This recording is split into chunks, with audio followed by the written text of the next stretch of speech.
Well, good evening, gentlemen. What a delightful place this is. It certainly brings me back to some of my old gatherings with the Inklings.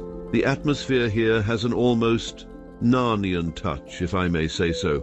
Allow me to introduce myself, although I've been told you might be somewhat familiar with my works. I'm your boy, C.S. Lewis. Before we dive deep into the Screwtape letters, please make yourself at home. Grab a beer, help yourselves to the Cheez-Its. We British might prefer our tea and biscuits, but there's something heartwarming about a cold beer with good company. Now, gather around. The reason we're here is not just to indulge in earthly pleasures, though they are, of course, delightful. We're here to discuss something of greater profundity. Some say it's fiction, others believe it's closer to reality than we might think. But regardless, there's a spiritual warfare happening around us. An unseen battle in our choices, our challenges, and our character. Through this work, I've attempted to give a glimpse into the tactics of the enemy. It's a tale of temptation and the eternal struggle between good and evil. Let's dive deep, explore, and may we be better equipped to face these challenges head-on. But first, I want to introduce you to the characters we are about to encounter. The first, being my most devious creation, the demon Screwtape. I'll allow him to speak for himself. Well, hello, men of ManCave Monday. It's me, Screwtape, your favorite demon from hell. I'm trying to take a much-needed vacation, but my nephew Wormwood keeps screwing things up. How, you ask? Well, first, let me fill you in on who I am. I'm a formidable demon and an undersecretary in the lower realms of hell. I am subtle, smart, arrogant, clever, hate-filled and vicious with no love or regard for human beings. My job is to provide guidance and direction to young tempters in the field. I am an experienced and older demon who understands a great deal about human nature and would love nothing more than to corrupt and damn man to an eternity in hell. This is a record of all my letters addressed to my incompetent nephew, Wormwood, who frustrates me more than Jack when he says Fleetwood Mac is the greatest rock band of all time. Has he never heard of AC/DC?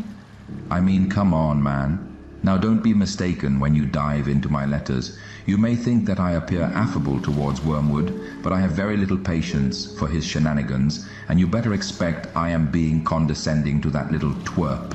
His irresponsibility is more than frustrating. Even more frustrating than the itty-bitty orange chairs that I convinced Brian to purchase from Walmart to keep you from paying attention. Bwahahaha. You better believe that I am a superior demon to Wormwood in every way, and he better never try to betray me. Oh, and you know this Godfellow, the Christians always speak of and make outrageous claims about how he loves them. Don't believe his lies for a second. He is my sworn enemy, and we will pick his people off one soul at a time. So who do I believe in? Simple. It's my bro from down below, Satan. He is my guy, so don't mess with him. And don't you dare call me a bureaucrat. I'm the guy you want to know around here. For I'm well versed in history as well as rules and regulations. I know how to manipulate the inner workings of the departments of hell to obtain what I need, and you, if you are lucky. You might call me an ardent patriot to the cause, and a connoisseur of those demons who are not. Welcome to my world, and I hope you are prepared to learn all my tips and tricks for choosing the wrong path in your life. Ah, Screwtape, what a naive fool, but very dangerous for the shallow Christian. Our next guest is the focal point of Screwtape's letters, our bumbling fool of a demon, Wormwood. Take it away, Wormwood. Hey, are you the ManCave Monday guys? Oh shoot, I see Scott, Frank, and what's this, a new member? Matthew Justice. Shoot, my uncle is going to kill me. This group is growing. Wait, you haven't talked to my uncle Screwtape yet, have you? He is just the worst. He's so out of touch with what the kids these days are into. I'm supposed to be under his tutelage or something, and learning from him the best ways to steal a soul for Satan's army. Who would have thought condemning my patient to hell would be so hard? I really thought being irresponsible, lazy, and immature was how you got ahead at demon school. But at least I have my youthful ignorance going for me.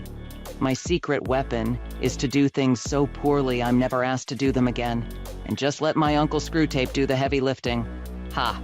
That will learn him. I'm not a big fan of his letters, though. The guy must spend a fortune on postage. Or at least more than you guys spend on beer for the mini-fridge. Keep that up, by the way. You know what really grinds my horns about Screwtape?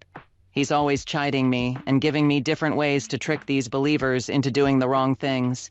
Apparently, I've been making numerous blunders recently that the higher-ups have noticed. What do they know? But who cares? I'm optimistic that everything will be all right. Worst case scenario, I'm just going to pop into this guy's room and I can reveal myself to him to steal his soul once and for all. But my uncle keeps reminding me that it's slow and steady that wins the race, and that being dramatic is just shirking my duties of performing the necessary research about my subject and human nature, for more fanciful, but less damaging methods of condemning him to hell. Wait a minute, you guys haven't been reading those letters, have you? Oh man, if my uncle finds out that I let you read them, he's going to kill me. What have I done? Next up we have our hero of the story, the patient. He is a relatively new Christian whom Wormwood has been assigned to attack in devious ways. He's no easy nut to crack and is causing much anxiety for Uncle Screwtape. You will see why in a moment. Well, hello there. I'm just a normal chap living in England during World War II. But I hear you Yanks have it pretty rough too. What with your slow Wi-Fi, bourbons and your mean tweets and whatnot? What's that? You are interested in my faith? Great question.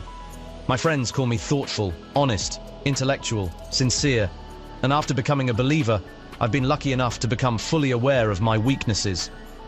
Unlike Brian and his inability to win at poker, that guy has a real problem.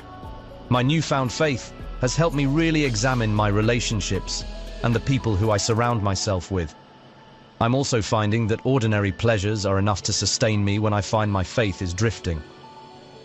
With times as tough as they are right now, I'm finding courage to serve my country bravely and honorably. But I can't help but break the feeling that there is another war going on that I can't see right now. Have you ever felt anything like that? Now you can't have a hero without a strong woman at his side. Our next character is the fiancée of the patient. Screwtape despises this woman and Wormwood has no clue how to handle her. Oh, hello. Nice to meet you, gentlemen. I'm waiting on my fiancé to join me for dinner. He's wonderful. I'm so lucky to have a good Christian man in my life. I come from a wonderful family. My parents are extremely charitable and loving, and they have welcomed my fiancé into their home. My fiancé, well, when we first met, he was a bit rough around the edges like some of you hooligans, but I've seen him grow in his faith by leaps and bounds. It's been wonderful to introduce him to my friends, who all share my same values and beliefs. And if there are any demons around, I know that they loathe people like us. In fact, they probably see me as vile, sneaking, mouse-like, watery and insignificant. And boy, I bet they would love to see me fed to the lions like in the early days. I just hope they don't find my one weakness, my narrowly defined understanding of my faith. I promise you, it's mostly due to ignorance and not due to spiritual pride. I swear. Anyways, I hope you kind gentlemen can assist me and my fiancé in this by discussing what we should do. Have a wonderful evening. The final character in our story you need to know about is our hero's mother. She is a good woman with a penchant for food and bickering, but she raised our hero right and has opened her home to him during the difficult times in England. What are you blokes doing in my kitchen? Oh, I see you want to know more about me, little lad. My pride and joy. Yes, he was a wonderful little one growing up. Raised him right, I did, up in the church and in the faith. But boy, he is very bull-headed lately, what with his passionate conversion. Says I love my foods and delicacies too much. And he constantly goes on about gluttony being a sin. Ooh, if he only knew what I know about him, he wouldn't be talking back to his mama like that. Overall, though, other than the constant bickering, he is a good lad and I adore his fiancée. I hope you enjoy learning more about our spiritual journeys over the next couple of months and learn how to apply it to your lives. Toodaloo, back to cooking! Thank you, gentlemen, for taking the time to discuss my book. I hope you will find it helpful on your own spiritual journeys. Please let Brian know what chapters you plan to lead the discussions for. You can add your name to the Google Sheet that he has set up. I have ensured that any demons that Google may have planted in this document have been expunged. Your data is safe with me. May God bring many blessings on you all. Good night and farewell.